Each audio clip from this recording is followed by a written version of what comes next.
வணக்கம். பரபரப்பு மீடியா செய்திகளுக்காக நான் நிரோஷன். சுமார் 1.5 மாதங்களுக்கு முன்பு இஸ்ரேலிய பாதுகாப்பு படை IDFின் 162வது படைப்பிரிவு தெற்கு காசா நகரமான ரஃபாவை நோக்கி தந்திரமாக சென்றது. அப்படி நாம் குறிப்பிடுவதற்கு காரணம், இஸ்ரேல் ரஃபாவில் ஒரு தரைப்போரை அதிகாரப்பூர்வமாக அறிவிக்கவில்லை. ரஃபாவில் ஒரு தரைப்போரை அமெரிக்கா எதிர்த்து கொண்டிருந்தது. IDFின் 162வது படைப்பிரிவு தெற்கு காசா நகரமான ரஃபாவில் ரஃபா படைப்பிரிவை முறியடித்து பிலடெல்பி தாழ்வாரம் மற்றும் ரஃபா எல்லைக்கடவையின் கட்டுப்பாட்டை கைப்பற்றியது. இதன் மூலம்தான் ஹமாஸுக்கு ஆயுதங்கள், வெடிமருந்துகள் மற்றும் இராணுவ உபகரணங்கள் கடத்தப்பட்டன. இஸ்ரேலிய பாதுகாப்பு படை IDFின் 401வது படைப்பிரிவு மற்றும் கிவாண்டி படைப்பிரிவுகள் ரஃபா எல்லைக்கடவை, பிலடெல்பி தாழ்வாரம், பிலடெல்பி தாழ்வாரத்திற்கு இணையாக உள்ள NBK சுற்றுப்புறம், நகரின் தெற்கில் உள்ள பிரேசில் சுற்றுப்புறம் மற்றும் டெல் சுல்தான் சுற்றுப்புறங்களின் சில பகுதிகளை கைப்பற்றியுள்ளன. நகரின் மேற்கில் உள்ள வேறு சிறிய இடங்களும் ஆக்கிரமிக்கப்பட்டன. இங்கெல்லாம் ஹமாஸ் அதிகுச்ச எதிர்ப்பை காட்டும் என்று கணிக்கப்பட்டிருந்தது. காசா போரில் இஸ்ரேலிய இராணுவத்திற்கு மிகப்பெரிய இழப்பு ரஃபா நகரில் தான் இருக்கும் என்று ஆரம்பத்திலிருந்து பாலஸ்தீனிய ஊடகங்கள் கூறிக்கொண்டிருந்தன. ஆனால் அதற்கு முற்றிலும் மாறாக இஸ்ரேலிய பாதுகாப்பு படை 162வது பிரிவின் படைகள் ரஃபாவில் போரின் தொடக்கத்தில் இருந்து கட்டடங்கள் அல்லது நிலத்தடி இடிபாடுகளுக்கு அடியில் புதைக்கப்பட்டவர்கள் உட்பட IDFால் உறுதி செய்யப்பட்டு 1000 ஹமாஸ் துருப்புக்களை கொண்டது. மேலும் ஹமாஸின் ரஃபா பட்டாலியன்கள் தரையடியை நகர்ந்த பல நிலத்தடி அமைப்புகளை IDF கண்டுபிடித்து அழைத்தது. இதன்போது அங்கு போர் நடக்கிறது என்பது உண்மைதான். ஆனால் முன்பு எதிர்பார்க்கப்பட்ட உச்சக்கட்ட போர் அல்ல. இஸ்ரேலிய பாதுகாப்பு படை IDF ஹமாஸின் எஞ்சியுள்ள பலமான படையணியான ரஃபா பட்டாலியன்களை அழிக்க அங்கு சென்றது. ஆனால் ஹமாஸின் ரஃபா பட்டாலியன்களின் செயற்பாட்டாளர்களில் பெரும்பாலானோர் கான்யூனிஸுக்கு தப்பியோடிவிட்டனர். இந்த பகுதியில் தங்கியிருப்பவர்கள் மீதமுள்ள நிலத்தடி கட்டமைப்புகளில் அல்லது கட்டிடங்களுக்கு இடையில் நகர்கின்றனர். சுருக்கமாக சொன்னால், ஒரு உச்சக்கட்ட போரை எதிர்பார்த்தது இஸ்ரேலிய பாதுகாப்பு படை IDF. அங்கு செல்ல ஹமாஸ் படையணி அங்கிருந்து மாயமாக மறைந்து விட்டது. ஹமாஸின் ரஃபா பட்டாலியன் படைகள் IDF துருப்புக்களுடன் மிக குறைவாகவே நேரடி போரில் ஈடுபடுகின்றன. அதற்கு பதிலாக தூரத்தில் இருந்து இஸ்ரேலிய படைகளை நோக்கி சுட விரும்புகின்றன அல்லது தாம் உயிர் பிழைப்பதற்காக வேறு இடத்திற்கு செல்வதற்காக காத்திருக்கின்றனர்.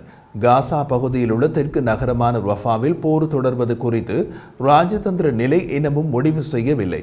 ஆனால் இந்த கட்டத்தில் நகரத்தில் தீவிரமான போர் ஒரு வாரத்திற்குள் முடிவடையும் என்று மதிப்பீடுகள் தெரிவிக்கின்றன. இஸ்ரேலிய டேங்கர் ரஃபா மற்றும் மத்திய காசாவின் சில பகுதிகள் மற்றும் சுஜாயா முற்றுகையிடப்பட்ட பகுதி மீது தரைவழி தாக்குதலை தீவிரப்படுத்தியது. ரஃபாவில் இஸ்ரேலிய டேங்கர் குறைந்தது 6 பேரை கொன்றது மற்றும் பல வீடுகளை அழித்ததாக குடியிருப்பாளர்கள் ராய்ட்டர்ஸிடம் தெரிவித்தனர்.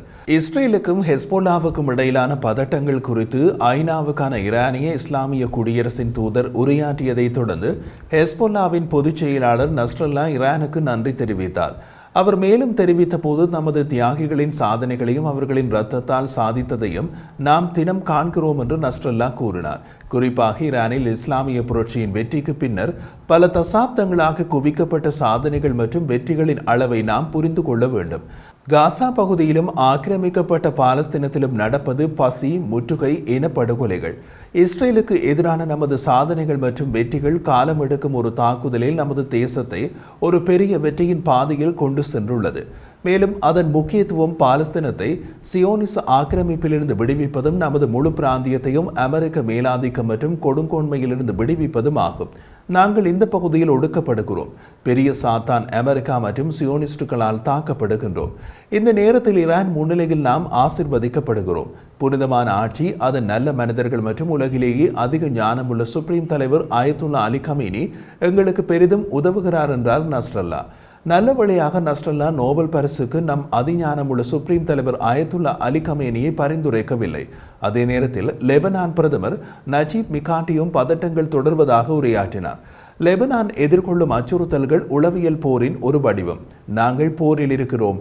இஸ்ரேலிய தாக்குதல்களால் பல உயிரிழப்புகள் மற்றும் அழிக்கப்பட்ட கிராமங்கள் உள்ளன.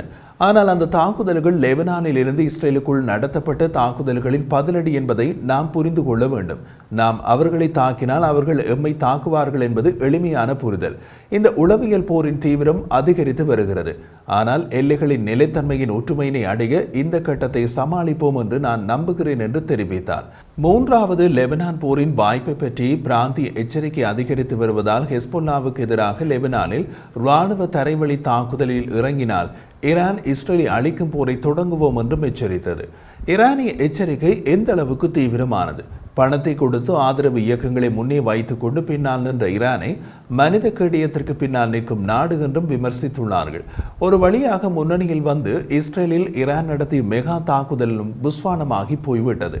ஈரானிய ஆதரவாளர்கள் சிலர் கொஞ்ச நாட்கள் பாதி இஸ்ரேல் அழிந்து விட்டது என்று அலறிக் கொண்டிருந்தார்கள்.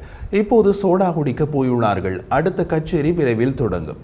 சரி, இஸ்ரேல் ஹெஸ்பொல்லா போர் தொடங்கினால் ஹெஸ்பொல்லாவை வீழ்த்த முடியுமானால் எவ்வளவு நேரம் ஆகும்?